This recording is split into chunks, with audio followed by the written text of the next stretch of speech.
Our Okay. next panelist is Kim Moy, who has developed the Thrive as a Caregiver course. Throughout her caregiving journey, Kim has focused on maintaining a strong relationship with her husband, ensuring he remains central in their lives while also recognizing the importance of self-care. Kim, could you please introduce yourself and share some of the strategies from your Thrive as a Caregiver course that have helped caregivers build resilience and prevent burnout? And how do you suggest caregivers can balance self-care with the demands of caregiving? Hi, my name's Kim Moy, and my husband has had ME/CFS for over 30 years. When we first met, his ME/CFS was not that bad, meaning that we could still go salsa dancing, but we just couldn't dance every song that we wanted to. And we could have a career, we had 2 kids. However, his ME/CFS unfortunately took a nosedive about a dozen years ago, and he's been, I would say, in severe kind of classification now. He spends most of his time in bed at this time. I started the ME/CFS Partner Caregiver Support Group affiliated with ME Action about 6 years ago, and it became so rewarding for me to meet other fellow caregivers like myself that I actually left my job about 2 years ago, and I am now spending most of my time with Caregiver Wisdom, which I launched with intention of helping support other caregivers. I'm happy to be here today with all of you. I've been asked to answer the question about how do we avoid burnout? How do we strengthen our resilience? And we're in it for a marathon with this particular illness, for better or for worse. So I believe there are 3 steps, 3 strategies to strengthen your resilience as caregivers. The first is to really make sure that you're taking care of yourself. If you burn out, you're no good to anyone. And I've been there actually. I have been burnt out and I was no fun to be around and I couldn't really solve problems very well. So that's the first strategy. Make sure that you are taking care of yourself. As caregivers, we oftentimes feel guilty for taking time for ourselves, but actually, I believe it's part of your job description as a caregiver to make sure that you can sustain yourself. And so you can actually be a good caregiver. And so the second strategy is to empower yourself. And what I mean by empowering myself, well, I'll go into a little bit more detail what that means, but it can mean several things. And the third strategy is to connect with the community. So we'll go a little bit into more detail about self-care and give you some real life examples in hopes that you can take a few tactics and techniques that I've learned over the years. The first thing I wanted to share with you is the concept of morning ritual. And that's where my coach has taught me to take 10 minutes every morning before you do stuff for other people, 10 minutes for yourself.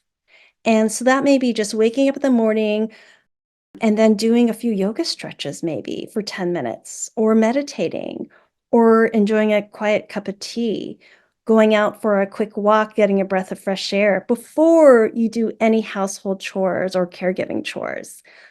Once you set that intention, it really gives you the fuel for the rest of the day and sets a really nice tone.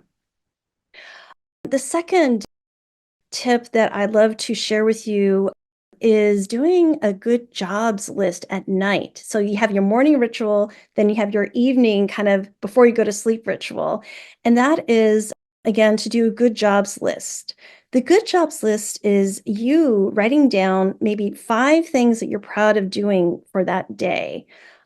A lot of caregiving work is invisible work. It's behind the scenes work. It's calling the doctor's office, getting the prescriptions, all of those things. And lots of times it's invisible and lots of times it's not acknowledged by your loved one or other people. You're just doing it as part of your job as a caregiver. Well, the way you can make it visible and the way you can have some acknowledgement is to acknowledge it yourself in the Good Jobs Journal. I found that practice, quite frankly, very transformational for my own journey. So I just wanted to make sure to share that with you here today. And then the second strategy, again, is empowering yourself. And empowering yourself can mean a lot of different things. For me, it can mean everything from getting more help and not you taking everything on yourself. We talk about really, it takes a village to raise a child. Well, it certainly takes a village to also caregive someone with such a debilitating illness. It should not be just you, okay? Even though you feel like you're fully capable, and I know you all are, it's just a lot to do for one person. So get a team of people.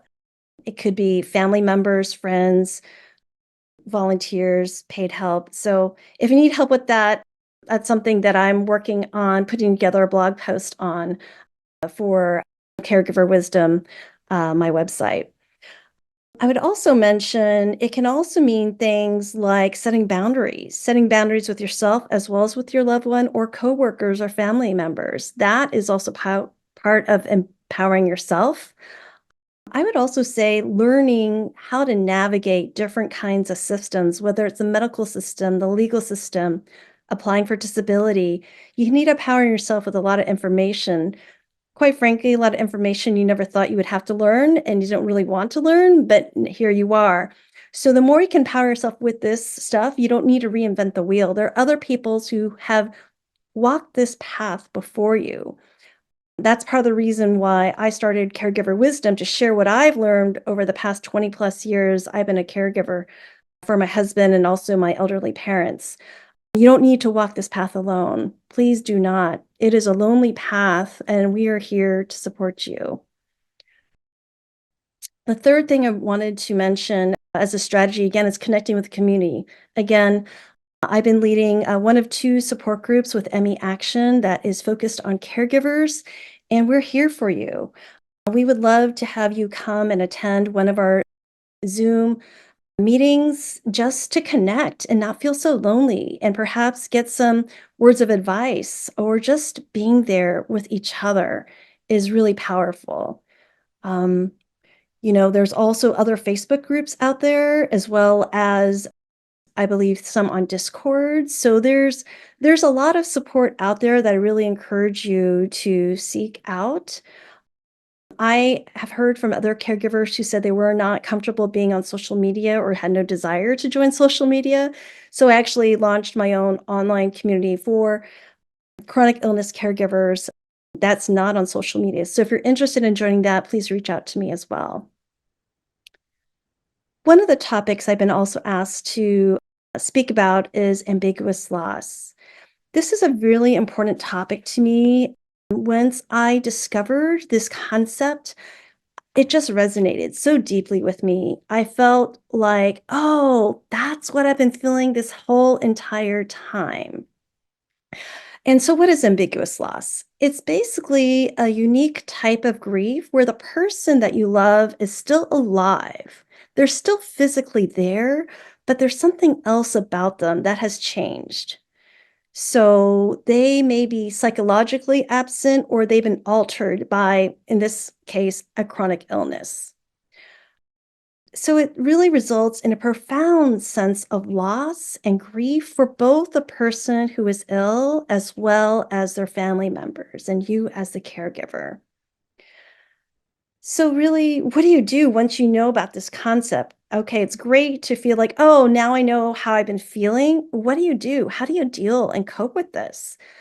What Pauline Boss, who actually coined this term, what she recommends doing is to, one, acknowledge the loss, acknowledge the grief, and 2, to really carry on and live the best life you can and enjoy the life you have that still remains. It's critical to be able to do both. And you may need to fluctuate between the two. In any given day, I kind of switch back and forth, and that's fine. That is really normal. So you may ask, well, how do I do that? Easier said than done, right? Well, there are about a dozen strategies that you can take on to deal with this. I'd like to share a few of my favorite ones, maybe my top 3. The first is to let go of what you cannot control and to focus on what you can control. So I can't control that my husband's in bed and in constant pain and is constantly just fatigued, cannot sleep, and even if he sleeps, he is not well rested. I can't personally control that. What can I control? I can control, being there for him. I can control, finding doctors, right? I can control how I react. I can control, my mindset and like, yes, I'm going to help support him as much as possible. But I can't control some other things. So focus on what you can control, let go of what you can't. The second strategy is to redefine your identity. So I actually practice Zen Buddhism, and my Zen teachers talk about non-attachment. And the idea is if you attach to something that you can't have or attach to something that used to be, you can't move forward. You're frozen and you're just stuck. So really the idea is to redefine yourself and don't be so attached to, the way how things used to be. The third strategy is to practice both and or thinking. I'm sorry, both and thinking. So this means balancing two different ideas at the same time. So an example might be, I am a caregiver and I need care as well. I can take care of both him and myself. I am both sad at my loved one's illness, and I could be really happy that we get to enjoy a sunset together today. So those are some examples. There's a lot more to say about ambiguous loss. I talk about it in, hour and a half long support group meetings that I lead.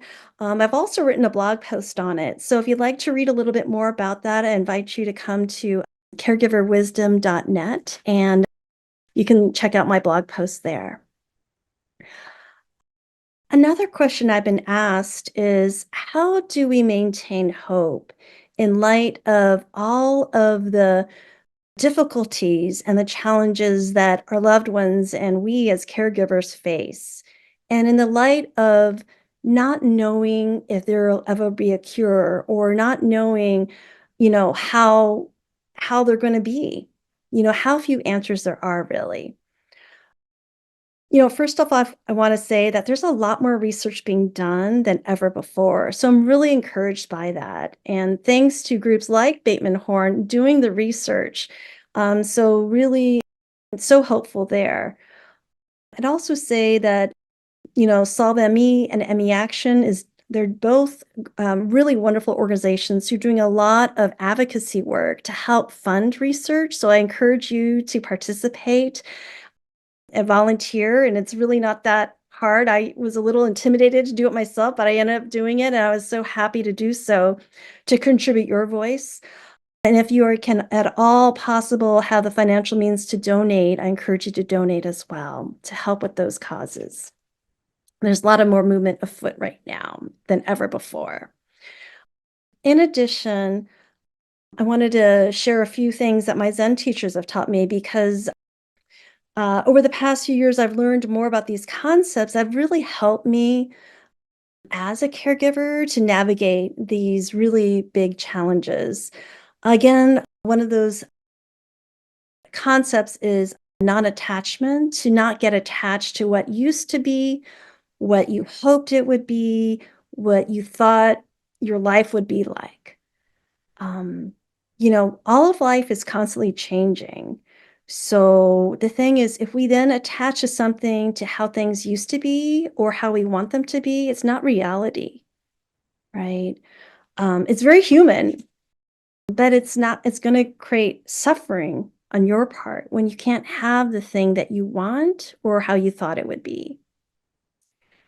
So, letting go and being able to accept things how they really are, and then still moving forward and living the best life you can, given the current situation, is something that I've embraced myself, and has helped me quite a bit. After all, hopefully we can all feel that we can experience beauty, hope, connection, and love. And I just briefly in closing want to say that I don't wish this illness on anyone, or having to be put in this situation of caregiving for someone with this really terrible illness. That said, I do appreciate that I have learned a lot, and I feel like I have been going on a personal development journey, and I really do appreciate those learnings, those lessons I'm learning, and I feel so much stronger for it. And really, just right now, I really want to support others who are going through this horrible situation, and we can get through it better together. So if you're interested in attending a support group, reading blog posts, being part of my course, any of that kind of stuff, would really welcome you to come to visit my website, and you can sign up for the newsletter. So thanks very much. Thank you.